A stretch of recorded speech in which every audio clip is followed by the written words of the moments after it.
But,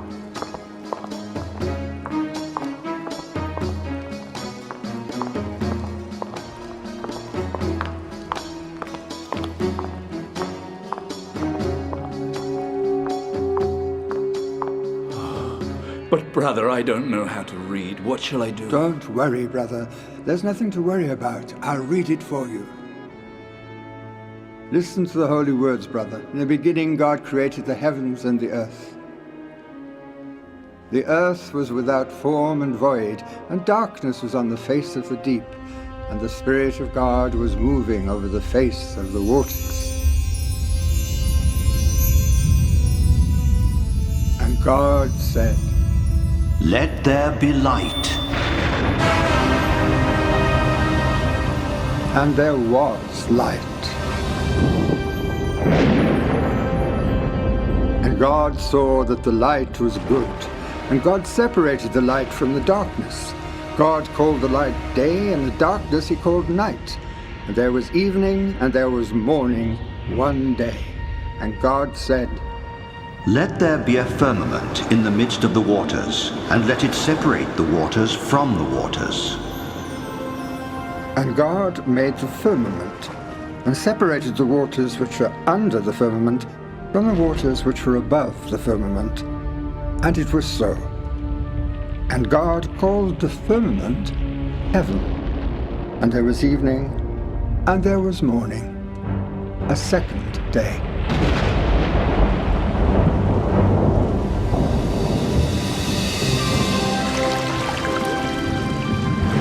And God said, "Let the waters under the heavens be gathered together into one place, and let the dry land appear."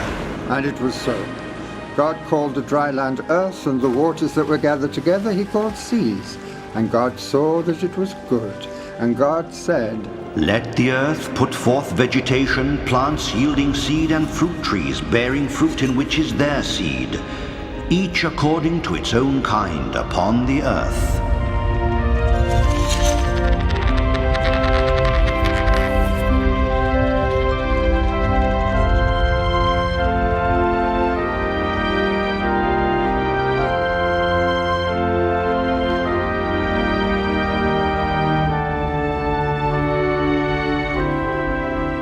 And God saw that it was good. And there was evening, and there was morning, a third day. And God said, "Let there be lights in the firmament of the heavens to separate the day from the night, and let them be for signs and for seasons and for days and for years, and let them give light upon the earth." And it was so. And God made two great lights, the greater light to rule the day, and the lesser light to rule the night. He made the stars also. And God set them in the firmament of the heavens to give light upon the earth, and to separate the light from the darkness. And God saw that it was good. And there was an evening and a morning, a fourth day. And God said, "Let the waters bring forth swarms of living creatures, and let birds fly above the earth across the firmament of the heavens."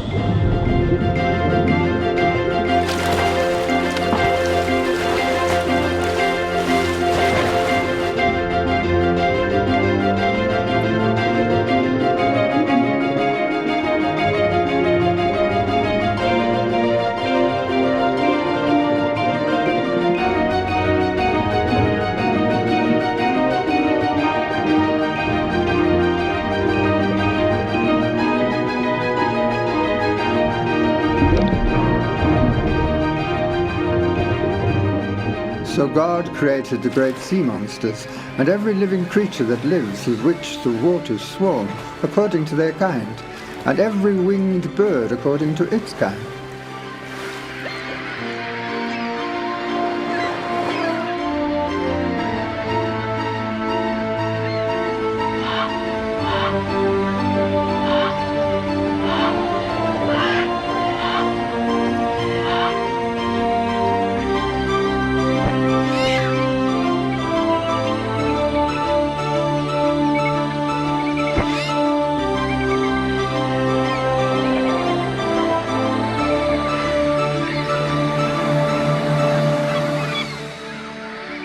And God saw that it was good. And there was evening, and there was morning, a fifth day. And God said, Let the earth bring forth living creatures according to their kinds, cattle and creeping things, and beasts of the earth according to their kinds.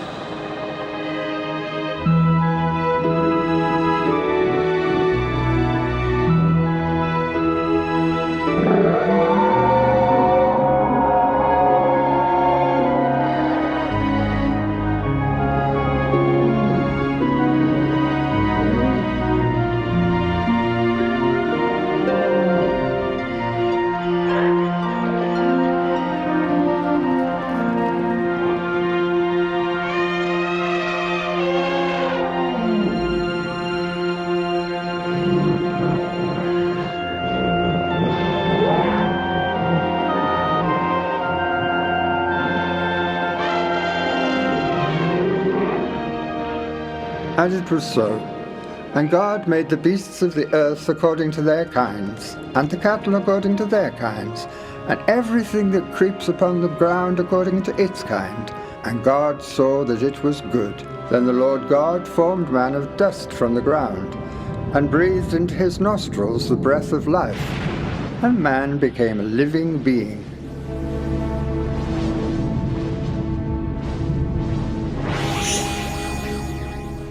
And God said, Let us make man in our image, after our likeness, and let them have dominion over the fish of the sea, and over the birds of the air, and over the cattle, and over all the earth, and over every creeping thing that creeps upon the earth.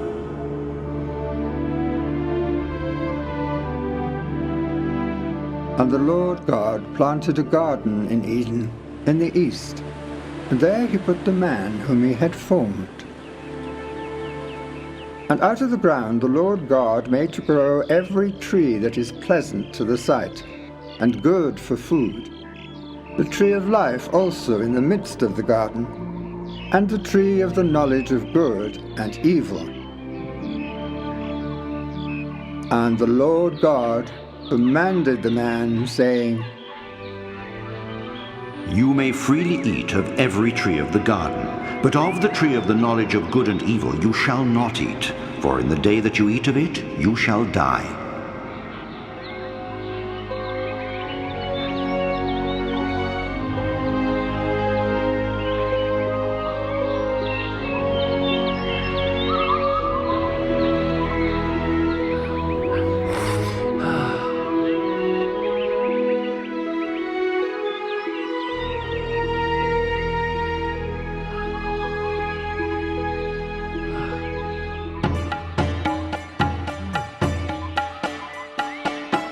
Then the Lord God said, It is not good that the man should be alone.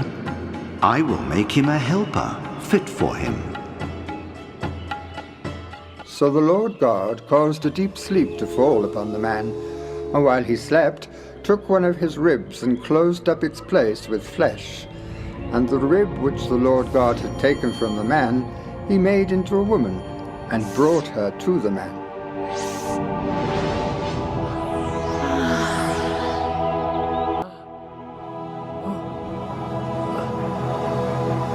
This at last is bone of my bones and flesh of my flesh. She shall be called woman, because she was taken out of man. Therefore a man leaves his father and cleaves to his wife, and they become one flesh. And the man and his wife were both naked, and they were not ashamed. God created man in his image. In the image of God he created him. God blessed them and said to them, Be fruitful and multiply. Fill the earth, subdue and have dominion over the fish of the sea, and over the birds of the sky, and over all things that crawl on the earth. And God saw everything that he had made, and behold, it was very good.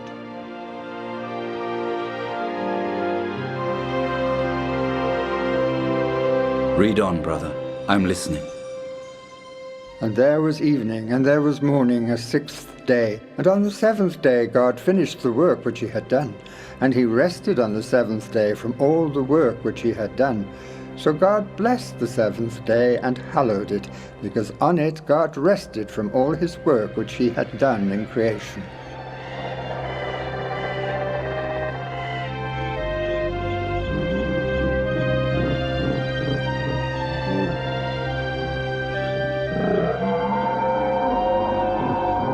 Now the serpent was more subtle than any other wild creature the Lord God had made.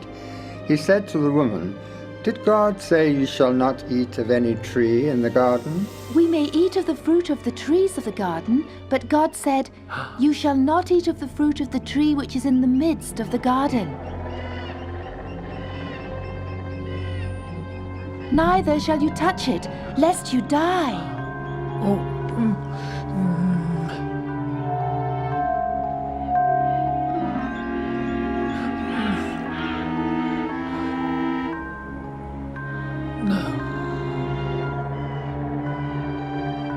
But the serpent said to the woman, You will not die, for God knows that when you eat of it, your eyes will be opened, and you will be like God, knowing good and evil. The fruit is delicious, like no other fruit in the garden, plus it brings wisdom. You're a fool not to eat it. So when the woman saw that the tree was good for food, and it was a delight for the eyes, and it was to be desired to make one wise, she took of its fruit and ate, and also gave some to her husband, and he ate.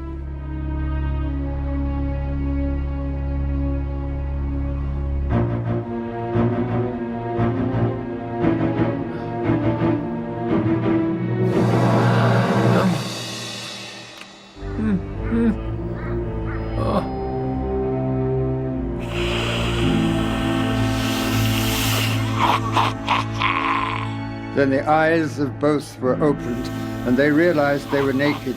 So they sewed fig leaves together to make aprons and loincloths. And they heard the sound of God walking in the garden, and hid themselves from his presence among the trees in the garden. But the Lord God called the man, saying, Where are you? I'm over here, behind these bushes. I could hear you walking in the garden behind me, and I was afraid because I'm naked, so I hid myself. Who told you that you were naked? Have you eaten fruit from the tree that I commanded you not to touch? The woman that you gave me to live with and be next to, she is the one who picked the fruit from the tree, my lord. She gave it to me. Woman, what have you done? The serpent deceived me, and I ate one of the fruits from the tree, my lord. Cursed serpent, because you have done this, I will put enmity between you and the woman, and between your seed and her seed. He shall bruise your head, and you shall bruise his heel. As for you, woman, I will greatly multiply your pain in childbearing. In pain you shall bring forth children. And you, man, because you have listened to the voice of your wife, and have eaten from the tree that I forbade you, cursed is the ground because of you. In toil you shall eat of it all the days of your life. In the sweat of your face you shall eat bread, until you return to the ground. For out of it you were taken. You are dust, and to dust you shall return.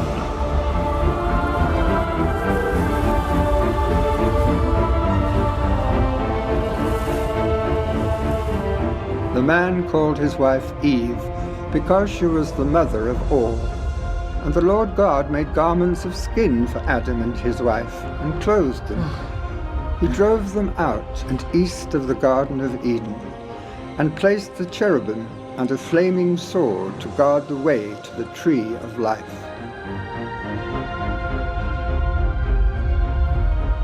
This was the origin of the universe.